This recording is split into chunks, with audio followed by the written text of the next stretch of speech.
Ya, baik. Selamat malam Bapak Ibu dan saudara-saudari sekalian. Ya, Sukihotu, Namo Buddhaya.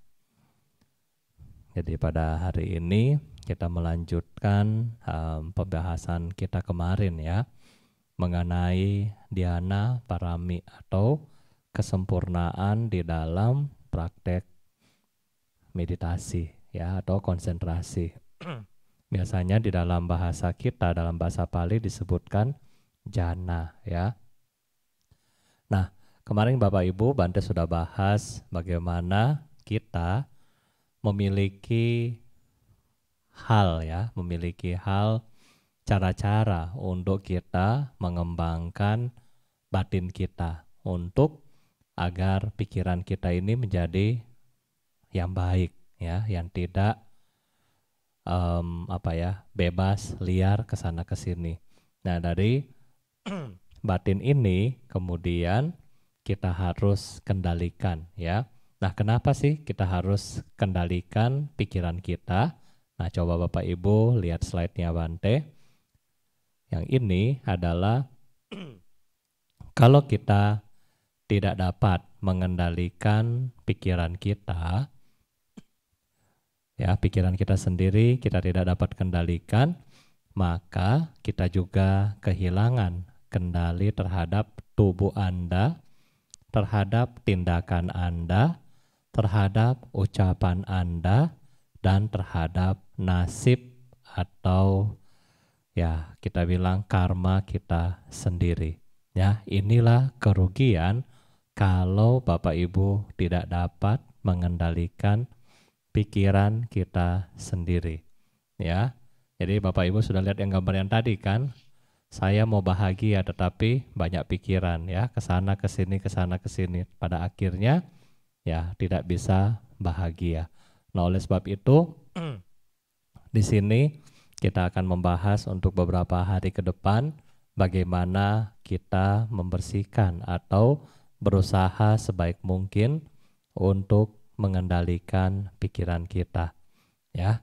Nah, selanjutnya Bapak Ibu dalam teks berikutnya adalah di mana kita akan berusaha pikiran Anda menjadi tenang ya. Pikiran kita menjadi tenang.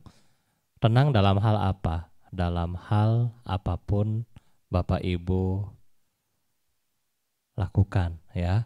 Ketika Anda sedang mengalami masalah seperti ini, masalah ini ya coba Anda lihat masalah ini, dia sedang sendiri, tetapi kiri kanannya banyak ikan hiu ya. Jadi dalam masalah apapun termasuk dalam keadaan kritis, kita akan berusaha untuk membuat pikiran kita tenang ya. Next slide.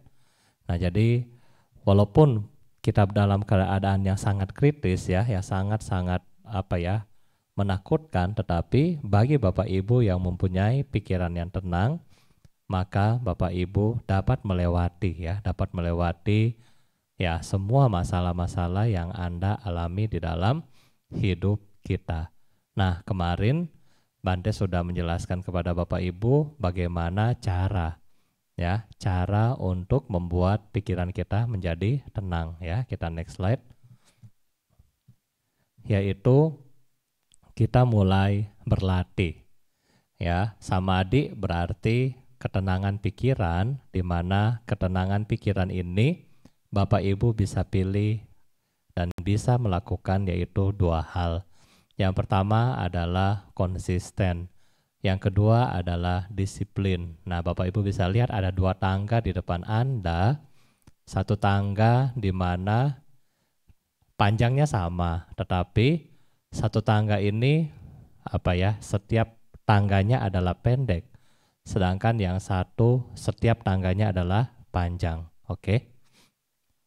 Nah, jadi dari tangga ini Bapak Ibu bisa lihat orang yang melatih sedikit demi sedikit lebih cepat akan sampai. Karena kenapa? Nggak capek ya kan, pelan-pelan naik dibandingkan dengan kita yang mau serakah ya. Oh, sekali duduk mau yang 10 jam nggak mau gerak, habis itu Anda nggak bakalan meditasi Karena kenapa? Ya, capek banget, sakit, dan seterusnya. Nah, ini sama. Jadi ketika kita membangun pikiran kita juga lakukan adalah step by step. Ya, pelan-pelan, naik pelan-pelan. Yang penting adalah Bapak Ibu mesti punya dua, yaitu konsisten dan disiplin. Kalau hari ini Bapak Ibu melakukannya konsisten, terus Bapak Ibu besok nggak lakukan, ya kan? Apa yang kita rasakan? Untuk memulai lagi yang baru, kita akan merasa sangat-sangat malas, ya. Sangat-sangat malas ketika kita akan memulai lagi ke hal yang baru. Nah, dulu waktu Bante juga di hutan, ya, di Thailand, kita tinggal di wiara hutan kurang lebih 4 bulan. Nah, setiap bulan kami harus keluar untuk cap imigrasi.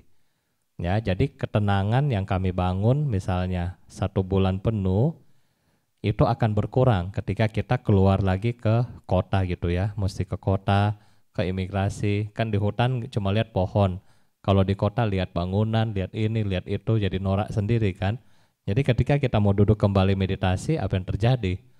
Ya, akan membutuhkan penyesuaian lagi ya, akan perlu penyesuaian lagi. Nah, itulah di sini dikatakan kita harus punya yang dua ini, konsisten dan disiplin ketika Bapak Ibu berlatih.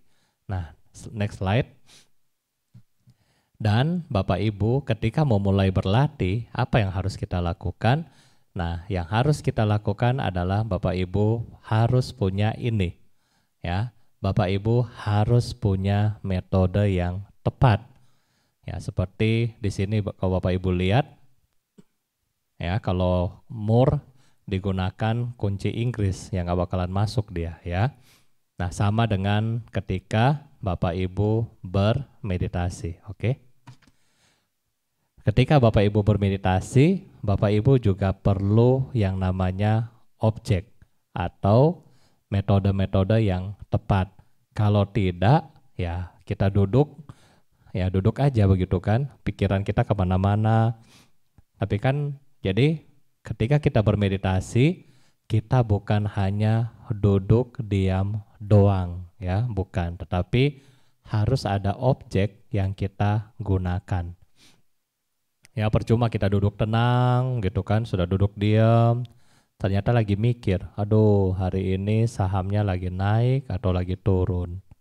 Ya kan? Who knows? Ya lagi duduk begini terus mikir, aduh nanti besok mau ketemu pacar ulang tahun mau kasih kue apa. Nah, itu juga duduk diam, tetapi pikirannya kemana-mana karena nggak punya objek. Nah, oleh karena itu diperlukan metode yang tepat untuk melatih pikiran kita. Ya, nah next slide adalah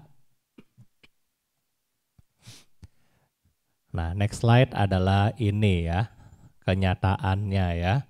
Kalau Bapak Ibu disuruh pilih, mana yang Anda akan pilih? Apakah meditasi atau yang bisa melihat kehidupan lampau atau yang bisa melihat kehidupan mendatang? Ya, oke. Nah, jadi Bapak Ibu bisa lihat sendiri ya. Oh, ternyata saya yang mana? Bukan cuma Bapak Ibu ya, Bante tahu hampir semua. Ya, ini adalah kenyataannya ya. Kalau disuruh meditasi, kabur semua. Tapi kalau dibilang, nih ada nih yang bisa lihat hantu ya, kehidupan lampau, rame. Ya kan? Atau, oh ada yang bisa kuamia nih, ya kan? Yang bisa melihat kehidupan mendatang, rame. Tapi disuruh meditasi, lari semua ya.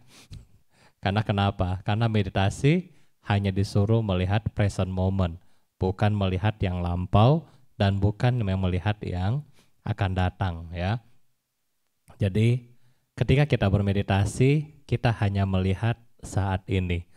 Contohnya saat ini ketika Bante sedang sharing kepada Anda dan Anda mendengar, berarti di situ mulai tumbuh konsentrasi. Nah, ini adalah dasar dari meditasi, yaitu sadar lagi mendengar. Atau bagi Bapak Ibu yang lagi pakai TV, juga Bapak Ibu lagi lihat Bante, Ya, Bapak Ibu lagi lihat, sambil melihat saya, Bapak Ibu lagi sadar, lagi melihat. Nah, jadi disitulah kita bilang konsentrasi dimulai. Ya, next slide. Untuk bermeditasi, kita memiliki halangan ya, yang Bante bisa bilang di sini, yaitu panca niwarana. Ya, Bapak Ibu mungkin sudah tahu, ini sering dibahas di wihara-wihara. Nah, pada hari ini Bante akan membahas 3 dari 5 ya, karena waktu kita. Yang pertama, Bapak Ibu bisa lihat adalah nafsu duniawi. Oke. Yang berikutnya adalah kehendak jahat. Yang ketiga malas, trauma, dan keraguan-raguan atau wicikica. Ya, yang pertama yang kita akan bahas adalah nafsu. Ya, next slide. Nafsu yang sering mengganggu pikiran-pikiran Bapak Ibu ya, yang sering mengganggu pikiran-pikiran kita. Bapak Ibu bisa melihat bahwa seperti gambar di samping ya. Mungkin Bapak Ibu kenal, di samping adalah laron ya. Laron ini suka sama siapa? Suka sama cahaya ya. Oke. Nah, tetapi Bapak Ibu ketika dia pergi ke cahaya, ya kan? Dia pergi ke cahaya, apa yang terjadi sama dia? Lama-lama dia akan mati karena kepanasan, kena cahaya lampu. Nah, sama dengan nafsu duniawi kita, ya kan? Kita pergi, kita suka, kita lakukan terus-menerus, pada akhirnya kita juga bisa mati karena itu, ya. Misalnya orang-orang yang ketagihan dengan hal-hal berupa zat narkoba, dia akan makan itu dan pada akhirnya OD ya, overdosis. Setelah overdosis meninggal ya, meninggal dalam kesengsaraan. Nah, sama dengan kita memiliki nafsu dunia. Buddha mengatakan kepada kita, kesenangan indriawi itu memang manis seperti madu, tetapi membuat batin menyimpang dan kacau. Ya, yang lain adalah nafsu indria, yang lain Bante ada contoh di slide berikutnya. Nah, Buddha mengatakan kepada kita bahwa nafsu indria itu ya adalah bagaikan ini ya, bagaikan luka yang borok.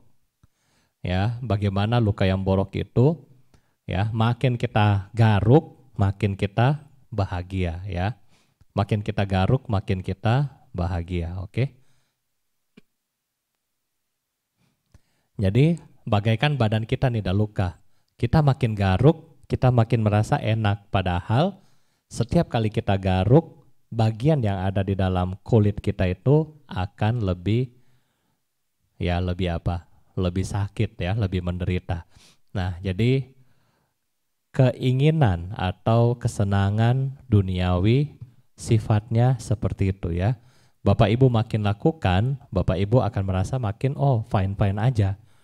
Makin bahagia, tetapi ada efek samping.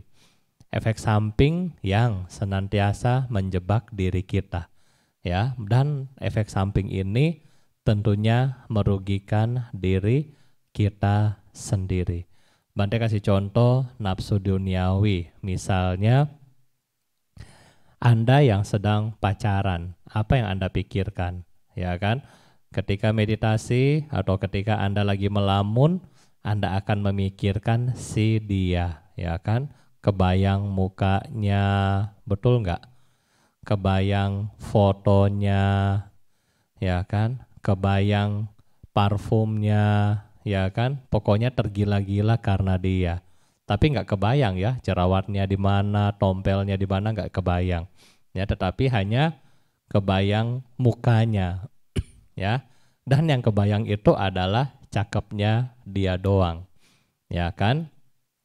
Dan seakan-akan kalau orang yang lagi pacaran, kok Bante tahu? Tahulah. Bante kan juga dulu pernah, ya kan? pernah ya, pernah juga di dalam hal yang seperti itu. Nah, ketika kita terbayang-bayang, apa yang kita tahu? Oh, ya kan? Aduh, kalau pergi misalnya ya, pergi pegangan tangan dan seterusnya sudah macam-macam pikirannya. Ya kan? Tetapi Bapak Ibu, makin kita pikirkan apa yang terjadi? Makin seru kan? Oh, nanti malam minggu sebelum PSBB misalnya, nanti mau pergi ke bioskop, mau pakai baju warna ini, ya kan? Beli baju yang couple dan seterusnya. Nanti mau pergi makan di sini, sudah dipikirkan ya, kemana-mana pikirannya udah mutar terus. Padahal lagi melamun, ya kan? Kok saat ini lagi PSBB, tetapi pikirannya sudah untuk 1 tahun ke depan. Ya, karena itulah yang menyebabkan kita menderita. Ternyata setelah 1 tahun ke depan, begitu masa PSBB belum 1 tahun sudah putus, ya kan? Tapi kita buang waktu sekarang apa? Memikirkan dia terlalu panjang, ya kan? Aduh, memikirkan dia baik sama saya, dia senyum sama saya dan seterusnya. Nah, yang berikutnya adalah kesenangan duniawi lainnya. Contoh yang lainnya adalah keluarga, ya. Contoh lainnya adalah keluarga. Ini anak saya harus berbakti sama saya. Kalau anaknya tidak berbakti sama saya akan kecewa dan seterusnya. Nah, ini contoh. Oh, suami saya yang idaman harusnya seperti ini, harus ikut seperti suami itu dan seterusnya. Nah, contoh berikutnya adalah kesenangan duniawi, yaitu jabatan. Ya kan? Kalau kita punya jabatan, kita akan punya kuasa.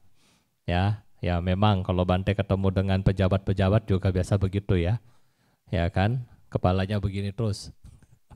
Ya kan, dia nggak tahu jabatan itu anicca, ya kan? Nah, begitu sombong, begitu angkuh dan seterusnya karena mempunyai jabatan. Begitu juga kekayaan membutakan orang ya. Kadang-kadang karena sering mencari kekayaan, akhirnya memiliki pikiran-pikiran yang licik yang timbul ya. Hari ini kalau orang miskin katanya hari ini mau makan apa. Tetapi kalau orang kaya yang licik, dia akan berpikir hari ini mau makan siapa. Nah, itu bedanya ya. Karena dengan kekayaan nafsu duniawi yang tinggi, maka memiliki pikiran yang licik juga keluar. Dan yang terakhir adalah mereka-mereka yang ingin nama baiknya terus dikenang dan seterusnya ya. Karena mereka menginginkan nama baik, mereka juga berpikir bagaimana popularitas mereka ditingkatkan. Bagaimana cara-cara agar nama baik mereka berkembang. Ya, jadi bikinlah acara-acara seperti bakti sosial untuk apa? Bukan untuk tujuan bantu orang miskin, tetapi dengan tujuan untuk apa? Untuk dapat nama baik, untuk dapat ketenaran, untuk menjadi terkenal dan seterusnya. Sehingga Buddha mengatakan kepada kita, pikiran-pikiran duniawi yang seperti inilah yang menyebabkan salah satu rintangan ketika Bapak Ibu sedang bermeditasi. Ya, ini adalah satu rintangan dari 5 ya. Rintangan berikutnya yang kedua adalah biya pada atau waya pada. Di sini sering disebutkan adalah rasa dendam, benci, atau niat yang jahat ya. Nah, ini Buddha bilang kepada kita dalam Itiwutaka, kebencian menyebabkan kemalangan yang besar. Kebencian mengacaukan dan membahayakan batin. Bahaya yang memalukan ini tertanam dalam mereka yang tidak menyadarinya. Ya, oke. Nah, ketika Bapak Ibu memiliki rasa dendam sama orang, apa yang kita harapkan? Yang kita harapkan kita juga akan berusaha menghancurkan dia. Bagaimana caranya? Ya kan? Kalau targetnya dia nggak kena, mungkin bisnisnya, mungkin anaknya, mungkin istrinya, mungkin suaminya, mungkin orang tuanya, mungkin rumahnya, dan seterusnya. Kita akan menargetkan dia, ya. Nah, seperti niat jahat yang terjadi saat ini, ya kalau Bapak Ibu bisa baca koran ya, saat ini lagi perang dagang, ya kan, antara Tiongkok sama Amerika. Nah, kita lihat niat jahatnya bagaimana banget. Ya, Bapak Ibu bisa baca berita dan Bapak Ibu tahu, luar biasa ya. Jelek-jelekan ini, habis itu ini juga nggak mau kalah, dan seterusnya. Nah, inilah yang Buddha juga bilang, saat kita bermeditasi, ketika Bapak Ibu masih memiliki niat yang jahat, maka ini adalah salah satu halangan. Ya, oleh karena itu niat jahat ini harus kita cegah, harus kita buang. Cara buangnya bagaimana? Kita sudah melatih selama ini bagaimana Bapak Ibu memaafkan musuh-musuh Anda dengan harapan niat jahat yang muncul akan kita lepas pelan-pelan. Ya, coba Anda bayangkan kalau Anda kesel sama pembantu Anda. Apa yang Anda pikirkan? Pokoknya gua mau pecat. Ya kan? Kalau Anda kesel sama anak Anda, besok gua nggak masakin, biarin, rasain lu. Ya kan? Kalau Anda kesel sama pacar Anda, dia WA lu nggak balas. Ya kan? Malah kontaknya diblokir. Ya. Dan seterusnya. Jadi ini kalau kita memiliki niat yang jahat dalam hidup kita, berarti ya itulah ya, semua yang kita bilang untuk mencapai ketenangan itu akan sangat sulit kita capai. Oleh karena itu, kita melihat luar biasanya guru agung kita ya, yang beliau sudah tahu ada niat jahat, maka beliau mengkondisikan untuk membuat kebiasaan yang baik, yaitu apa? Memberikan kita satu metode cinta kasih untuk melawan niat yang jahat ini. Selain itu, semboyan kita selalu bilang, semoga semua makhluk hidup berbahagia. Ini untuk apa? Untuk melawan niat jahat yang tadi. Nah, sehingga diharapkan kalau kita punya niat yang jahat, ya kita bisa mengurangi sehingga kita bisa maju untuk memiliki pikiran yang tenang. Nah, di sini tujuan dari ajaran Buddha kepada kita. Kita next ke yang terakhir. Yang terakhir adalah terakhir untuk hari ini, tinamida ya. Malas, lesu, ya kan, lamban, kalau orang bilang sekarang lelet, suka menunda waktu meditasi, ya kan, masih main HP lagi, sudah Bante omongin. Dan seterusnya. Ini adalah orang yang malas. Kenapa malas? Karena karena tidak tahu benefit dari meditasi, benefit dari praktek diri. Ya, tidak tahu, tidak kenal. Kenapa tidak kenal? Karena nggak yakin, ya. Nah, rasa malas juga seringkali dibilang ngantuk, ya. Ketika meditasi baru duduk 5 menit sudah begini, ya kan? Baru duduk 5 menit, aduh sudah pegal lah, udahlah Bante nggak mau lagi, dan seterusnya. Ini kalau kita bilang rasa malas. Nah, malas, kalau orang malas Bapak Ibu, Bante mau tanya kepada Bapak Ibu ya, yang di rumah, apakah Anda yang sedang sekolah, Anda yang sedang kuliah, Anda yang jadi Anda yang jadi bos di kantor, atau Anda yang punya toko, kalau Anda lihat karyawan Anda yang malas, murid Anda yang malas, anak Anda yang malas, perasaannya bagaimana? Ya kan? Kesel kan?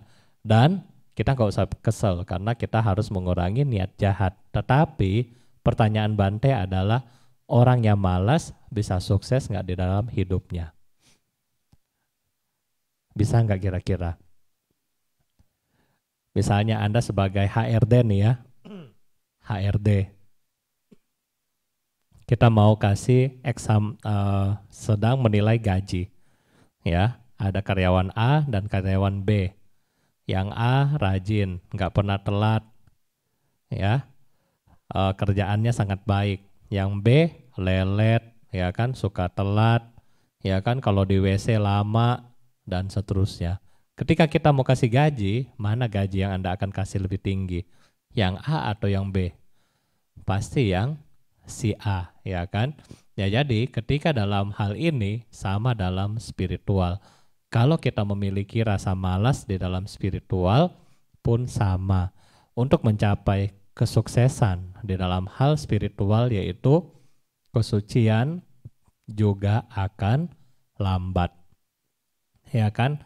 Anda lelet dalam meditasi, Anda lelet dalam mempraktekkan Dhamma, maka akibatnya Anda juga lelet ketika dalam memasuki arus kesucian.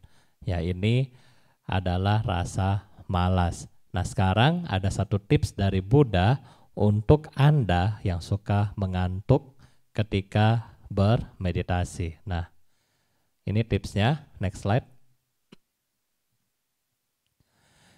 Jika Anda yang suka mengantuk ketika bermeditasi, ya, Buddha berpesan, jangan mengamati perasaan kantuk.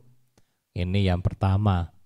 Kalau yang pertama masih ngantuk, yang kedua Anda coba merenungkan Dhamma. Kalau merenungkan Dhamma masih ngantuk, membaca Dhamma. Kalau masih ngantuk, menarik telinga dan menggosok anggota badan. Dalam hal ini Anda bisa tepuk-tepuk dan seterusnya. Kalau masih ngantuk, Anda harus bangkit, cuci muka, kemudian lihat sekeliling dan kembali duduk. Berikutnya, mengembangkan pencerapan cahaya. Berikutnya, sadar apa yang ada di depan atau ada yang di belakang. Berikutnya, Anda berjalan naik atau turun dengan perasaan batin di perasaan Anda ada di batin. Dan yang berikutnya terakhir berbaring dengan posisi singa dengan kesadaran penuh. Nah, jadi ini apa? Nah, Bante akan jelaskan masing-masing satu. Yang pertama adalah jangan mengamati perasaan kantuk. Aduh, sudah jam segini ya. Kalau ini sudah jam 8.45. Di Manado sudah jam 9.45. Ya, sudah pada begini deh. Aduh, Bante lama banget lagi. Nah, ketika kita sudah mulai begini, kita mengamati lagi. Aduh, makin ngantuk, makin ngantuk. Sudah ngantuk, tambah bosan. Ya, kita makin ngantuk. Ya, yang kedua, jadi jangan mengamati perasaan itu. Ketika kita sudah mulai ngantuk, Anda ganti objek yang lain. Saya lagi dengerin ulang, ya. Yang kedua, renungkan Dhamma, ya. Anda bisa ketika bermeditasi kemudian ngantuk, Anda bisa kembali merenungkan Dhamma. Yang ketiga, kalau Anda sudah ngantuk, nggak bisa merenungkan Dhamma lagi, Anda boleh pergi baca, ya, baca buku dan seterusnya. Kemudian kalau masih ngantuk saat membaca, karena Bante tahu buku Dhamma katanya obat tidur ya. Setelah baca buku Dhamma tidur orang. Nah, kalau masih ngantuk, Anda bisa menarik-narik telinga kita ya. Karena di telinga kita banyak saraf ya. Jadi luar biasa Buddha ya. 2600 tahun yang lalu beliau sudah tahu titik akupuntur yang ada di telinga kita ya. Itu Buddha sudah ajarkan kepada Bante Moggallana ya. Ini diajarkan metode ini kepada Bante Moggallana ya, karena Bante Moggallana begitu meditasi ngantuk, begitu meditasi ngantuk ya, sehingga Buddha mengajarkan ini step ini semua. Nah, ketika Anda sudah tarik-tarik telinga Anda masih ngantuk, kemudian Bapak Ibu juga bisa pergi cuci muka ya. Setelah cuci muka fresh, Anda lihat keliling Anda, kemudian Anda coba duduk kembali untuk bermeditasi. Nah, Kemudian yang berikutnya adalah mengembangkan pencerapan cahaya. Di sini kalau kita tutup mata biasanya kita akan selalu merasa ngantuk. Tetapi pencerapan cahaya ketika di depan kita ada cahaya, Bapak Ibu walaupun tutup mata kan tahu di depan ini ada lampu terang kepada kita. Nah itu yang kita bilang sadari pencerapan cahaya itu ya, sehingga kita nggak ketiduran. Berikutnya adalah sadar apa yang ada di depan dan apa yang ada di belakang. Nah, sadar di sini digunakan oleh para biku khususnya kamathan. Mereka-mereka yang di hutan, mereka kadang-kadang berlatih ya, di bawah itu kayak tebing ya. Jadi di bawah itu tebing. Jadi duduk, misalnya duduk seperti ini, kalau di depan ini kan bantai adalah meja. Nah, tetapi kalau biku-biku kamathan biasanya untuk melawan ngantuk di depan mereka adalah jurang. Jadi kalau dia tahu jurang di depan, ketika mau sadar bahwa takut jatuh ya karena jurang.